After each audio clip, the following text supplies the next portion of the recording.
Bien, se nos viene la Navidad, se nos viene la celebración del nacimiento de nuestro Señor y Salvador Jesucristo. Así que para ello vamos a hablar junto a un crack, como lo dice Pati, un crack, al más grande que hemos tenido, quizás un poco pequeño de estatura, pero grande en conocimiento, en sabiduría y en sapiencia. Estamos con el teólogo y sociólogo Humberto Laos. ¿Cómo estás, Humberto? Muy bienvenido, buenos días.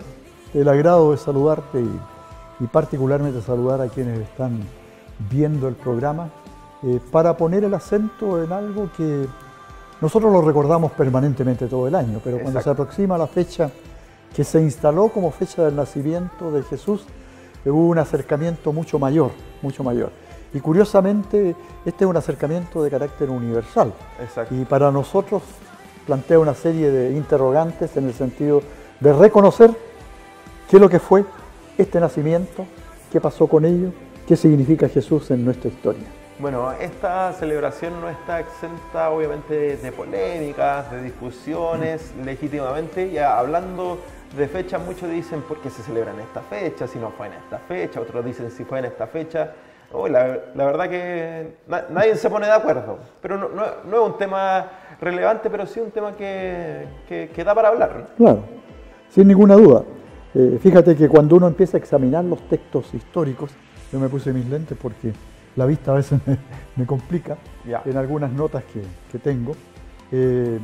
La Navidad como fiesta cristiana se instaló el 25 de diciembre, más o menos entre los años 325 y 354. Y el año 336 se confirmó como el día de nacimiento de Cristo, como una afirmación de él. Fíjate que es bien interesante, se habla del nacimiento de Cristo. Exacto. El tema de los años, el tema de la fecha, del día, es un tema de discusión permanente, pero lo cierto es que el emperador Constantino el Grande lo impuso en diciembre porque en ese tiempo había muchas prácticas de brujería, muchas fiestas paganas. La fiesta pagana del sol se celebraba más o menos entre el 22 y el 25. Había grupos de gente que practicaba la brujería que el día 22 lo tenían para ceremonias especiales. Entonces el emperador Constantino tomó este tema que ya estaba aceptado históricamente, la presencia de Jesús como una realidad que desde el punto de vista de la fe hablaba del tema de trascendencia, hablaba del tema del cambio de vida e impuso el 25 de diciembre, el 25 de diciembre lo impuso, y eso lo impuso para cubrir estas otras celebraciones de carácter pagano que estaban vigentes en esos tiempos, y es una de las razones que se piensa históricamente de por qué el 25 de diciembre se ha estimado y se ha celebrado desde esa fecha, hace ya miles de años atrás, como la fecha del nacimiento de Jesús. Bueno, en los inicios del año, de cada año, conmemoramos obviamente la muerte, la pasión y la crucifixión, la muerte, la pasión de nuestro Señor Jesucristo, y en esta época del mes de diciembre celebramos el nacimiento de nuestro Salvador. Claro. Que los textos del Nuevo Testamento y obviamente las profecías, valga la redundancia, de los profetas del Antiguo Testamento que anunciaban el nacimiento de Cristo, el nacimiento de Jesús. Si nos puedes comentar acerca de eso. ¿Qué dice la Biblia con respecto al nacimiento de Jesús en el Antiguo y Nuevo Testamento también? Mira, y también sobre este tema que tú planteas muy claramente, el nacimiento de Jesús, el Cristo, se celebraba el 6 de enero, antes de que en este caso Constantino el Grande impusiera ya esta otra celebración por las razones que hemos dicho. Y el 6 de enero se celebraba su bautismo. Fíjate que eso es lo que dicen historiadores antiguos. Y en términos de lo que es el nacimiento de Jesús, uno puede recordar que hay un proceso que se llama anunciación, la previa anunciación de que Jesús venía, el Salvador venía. Y cuando uno mira el tema bíblico, normalmente hay 3 personas que fueron destinatarios de esta anunciación previa, naturalmente del nacimiento, en los evangelios. Se habla de Zacarías, por ejemplo. Zacarías, que era un sacerdote muy respetado, en Lucas. Se habla del sueño de José, el esposo de María, que en sueños recibió revelación de lo que pasaba con el embarazo virginal de María. Y naturalmente María, cuando en Lucas, cuenta la historia de lo que pasaba con su embarazo, de la visita del ángel, para decirle, mira, tú serás la que llevará en su seno al Salvador del mundo. Entonces, en el nacimiento de Jesús, cuando uno piensa en el advenimiento, es bien interesante recordar que Jesús nace en carne, de mujer humana. Teólogos, estaba leyendo yo algunos que ponen el acento en este tema. Nace de una virgen. Y los 2 primeros capítulos de Mateo y los 3 primeros capítulos de Lucas se refieren a este tema y lo citan constantemente. Y acá es re importante porque este relato, porque historiadores expertos en Biblia piensan que a Mateo todo lo que él escribió sobre este tema le fue informado por José, directamente, o por otras personas a quien José le había contado este tema. Recordemos que la vida de José no fue fácil. Estar casado con una virgen, recibir revelación de que había un embarazo, y cuando lo conversaba con la familia, el tema uno tiene que sentirlo como extraordinariamente fuerte, difícil, para José y para María. Hay todo un contexto, porque la verdad que la Biblia la tenemos que mirar, estudiar y leer con los ojos y con la mente y el corazón del contexto cultural, religioso, social. Entonces, si nos puedes dar ese amplio contexto, obviamente en breves palabras, del nacimiento de Jesús. Claro, era especialmente, por ejemplo, en el relato de Lucas, particularmente el relato de Lucas, fue más bien el relato que María le hizo a Lucas cuando uno está mirando la situación. La doctrina bíblica nos dice que el nacimiento de Jesús en esta forma es único en la cultura humana, nacimiento virginal. Y resulta que gran parte de los historiadores, los que quieren ver este tema de la presencia de Jesús en la historia, se plantean el tema de que es históricamente verdadero. Hay algunos que lo niegan, naturalmente. El Hijo de Dios, lo dicen los teólogos, los lectores de la Biblia, los que analizan en profundidad todo este tema, el Hijo de Dios es preexistente. Nosotros somos existentes, nosotros nacemos, cuando viene nuestro nacimiento existimos. Exacto. Pero Jesús existe antes, está el tema de la Trinidad, Dios Padre, Dios Hijo, Dios Espíritu Santo. Y también hay que recordar que en esos tiempos se esperaba al Cristo, al que iba a salvar a la comunidad judía, a la nación judía. Y había muchas críticas porque aparecían falsos apóstoles, falsos hermanos, los que falsamente reclamaban ser ellos los que iban a liberar, porque pensaban en la liberación política, física de Israel, los liberadores de Israel. Pero Jesús, en las circunstancias bíblicas, en el contexto social en el que nació, hay que mirarlo como el Hijo encarnado de Dios.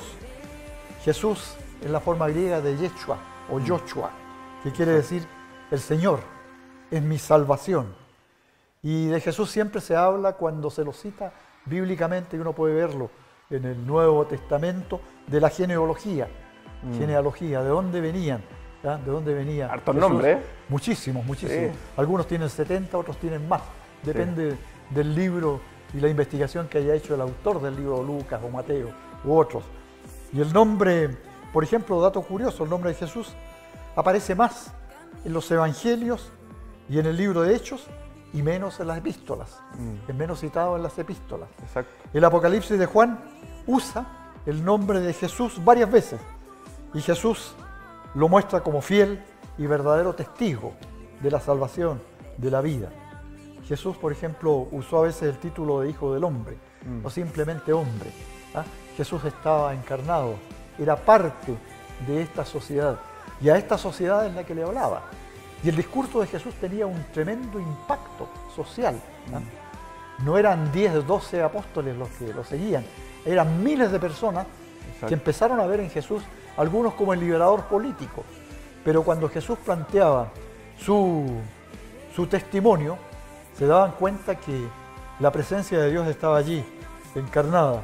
Bueno, prueba de ello es cuando le preguntan a Jesús antes de ascender a los cielos si iba a restaurar a Israel políticamente. Claro, sí, eso es lo que estaban buscando. Por ejemplo, cuando uno mira la Biblia, lee a Jesús y su humanidad, aparece allí relatado como el sin pecado. Lo ve acostado en una cuna, como un niño, creciendo, aprendiendo, con hambre, con ansiedad, con duda, con decepción, con sorpresa, con muerte y sepultura, y sobre todo con resurrección. Y no hay que olvidar también que en la familia de Jesús, José murió relativamente joven. Jesús era el hermano mayor. Él tuvo que preocuparse de sus hermanas y hermanos menores, que están citados también en la Biblia. Es decir, cuando se piensa en María Virgen, la virginidad de María lo fue en el momento de la concepción de Jesús. Exacto. Después fue la mujer fiel compañera de José. Aquí hay un tema de maternidad y paternidad también. ¿Cómo se observa, qué reflexión teológica se hace acerca de estos conceptos en el nacimiento de Jesús? Bueno, en la Biblia se cita claramente en el Nuevo Testamento que Jesús tuvo más hermanos, se citan allí los hermanos. Entonces, la paternidad de José respecto de Jesús se normalizó en términos de cuando estaba embarazada María. El embarazo virginal se normalizó cuando en sueños le fue revelado lo que pasaba con la concepción de María. Entonces, el tema de la maternidad, María fue siempre la permanentemente preocupada por Jesús, por su hijo mayor. Estaba preocupada naturalmente de los otros hijos e hijas, como se menciona dentro del ámbito bíblico. Normalmente la tendencia es a mencionar los hijos varones, a las hijas mujeres no se las mencionaba, pero María estaba allí en todo ese tema. Entonces, por ejemplo, cuando uno mira después las lecturas que vienen en el futuro, si uno mira a Lutero, ¿qué llevó a Lutero a romper con las concepciones que el catolicismo de esa época tenía respecto a lo que era el Evangelio? Y Lutero en su Cristología la afirma básicamente en Cristo, como el verdadero Dios y verdadero hombre en una unidad que para él es inseparable. Y hay que recordar que esas son las raíces de todas las tradiciones protestantes y evangélicas en las que nosotros habitamos hoy día. Entonces, Jesús es origen y fundamento de la religión cristiana. Pero es bien interesante ver que hay escritores e historiadores que, por una parte, en la época de Jesús y los años que siguen, afirman la presencia histórica de Jesús, pero hay otros que la rechazan. Y fíjate que en este libro que yo tengo aquí en manos... Coméntanos acerca de ese libro, si lo puedes mostrar en pantalla también para que lo podamos... Jesús el hombre. Es un hermoso libro. ¿Es autora? La autora Nidia Ortega López. ¿Y si lo puede mostrar en cámara para que el público, los televidentes, lo puedan ver? Jesús y este libro tiene varias gracias, además de tener unos contenidos muy rigurosos en términos de Jesús el hombre, de conocer el tema. Nidia es una gran teóloga. Obviamente me imagino que habla del nacimiento de Jesús. De Jesús, claro. Este fue editado por Ediciones Esperanza. Y la gracia que tiene esta edición es que la llevó adelante Eulogio Suárez, el más importante nerudiano del mundo. Imperialino como yo, hijo ilustre de Nueva Imperial como yo. Eulogio murió hace 2 años, pero él era el principal sapiente, el que más sabía sobre Neruda, fue secretario de Neruda. Escribió libros famosos que siguen siéndolo. Y él decidió escribir esto. Conversamos mucho y llevó adelante el libro de Nidia Ortega. Y aquí, en este libro, aparte del texto mismo, se pidió dos prólogos. Uno de los prólogos lo hace el obispo Emiliano Soto y el otro me lo solicitaron a mí, en que hablamos de este tema para apreciar el tremendo trabajo que hizo Nidia Ortega. Perfecto. Y por ejemplo, cuando se habla del tema de la historicidad de Jesús, que la discuten mucho desde el punto de vista del ateísmo y otros, cuestionado. Acá hay que recordar que famosos filósofos e historiadores de aquellos tiempos del siglo I, el siglo II, el siglo III, como Flavio Josefo, Plinio el Joven, Tácito, Suetonio, Luciano de Samosata, Celso, Porfirio, Heriocles y tantos más no dejan duda en sus testimonios históricos de que Jesús pasó por esas lejanas tierras, estuvieron allá, escribieron allá.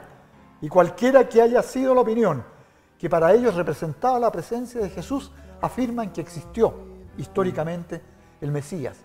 Citado, por ejemplo, en el Talmud babilónico, el año 500 después de Cristo, se encuentran numerosas referencias sobre la vida de Jesús de Nazaret. Perfecto. El historiador romano Publio Cornelio Tácito, en su obra Anales, escrita hacia el año 115 después de Cristo, se refiere de modo incontrovertible a hechos que sucedían en esos tiempos en Roma.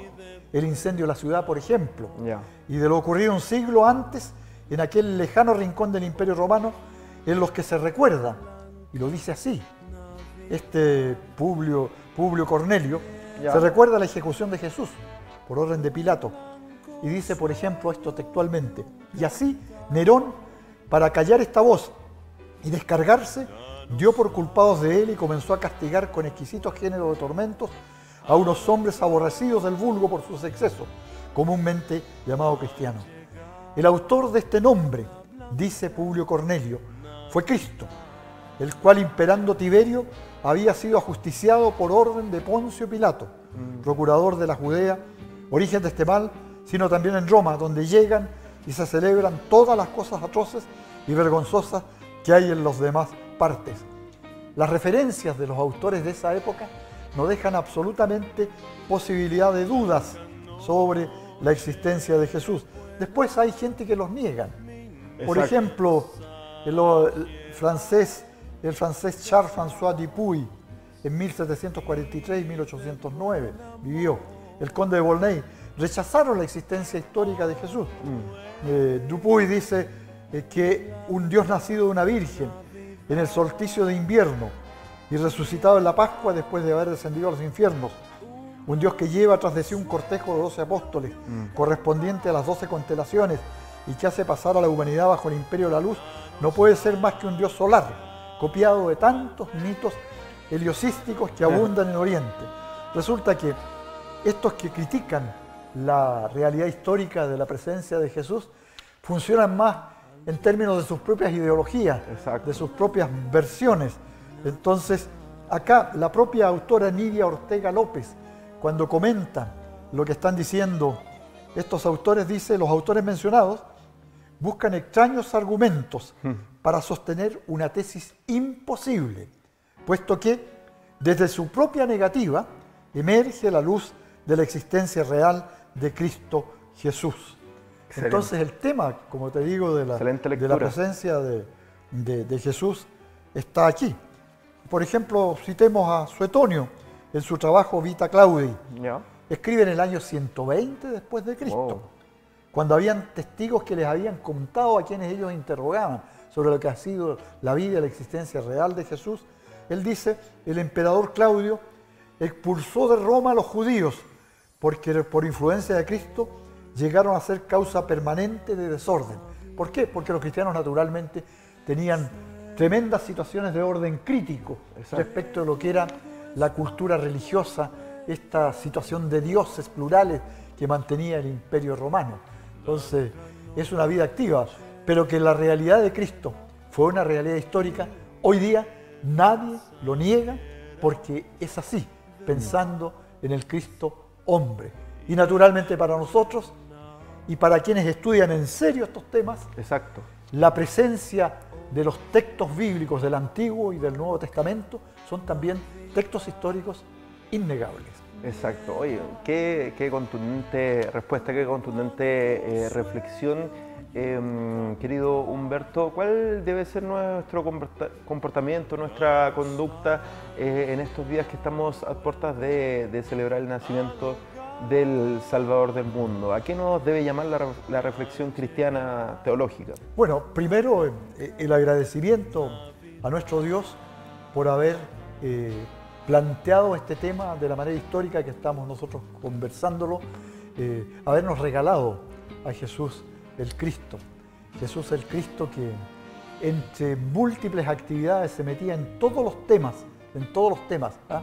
planteando el tema de que la dignidad de los seres humanos debía ser respetada, que el tema de la realidad de la salvación y del amor de Dios para cambiar las vidas está también presente.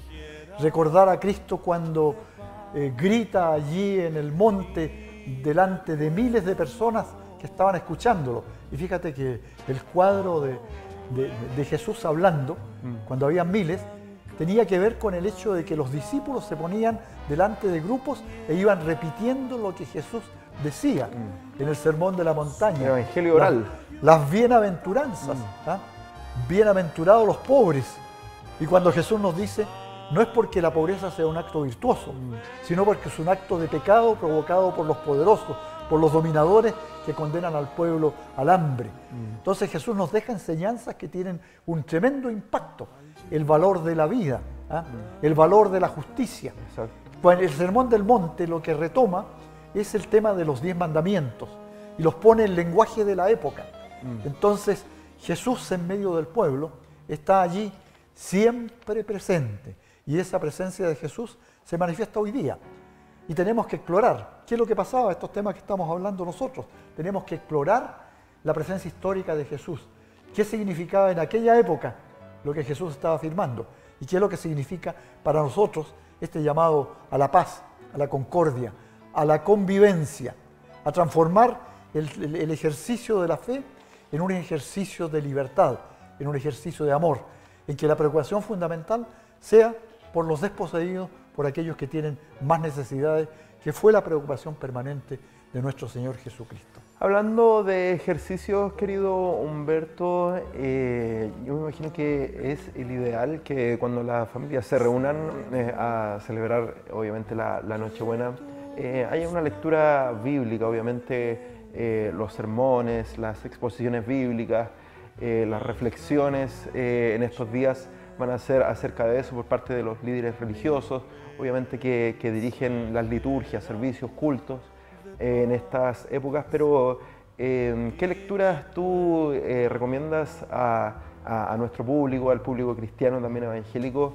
de realizar en la Nochebuena? Tenemos la lectura de Mateo 1, de Lucas también, pero ¿qué otras lecturas también hay en la Biblia que hacen alusión al nacimiento y a la persona de Cristo Jesús? Bueno, pues tenemos todo lo que se anuncia en el Antiguo Testamento, cuando se habla del Mesías que viene.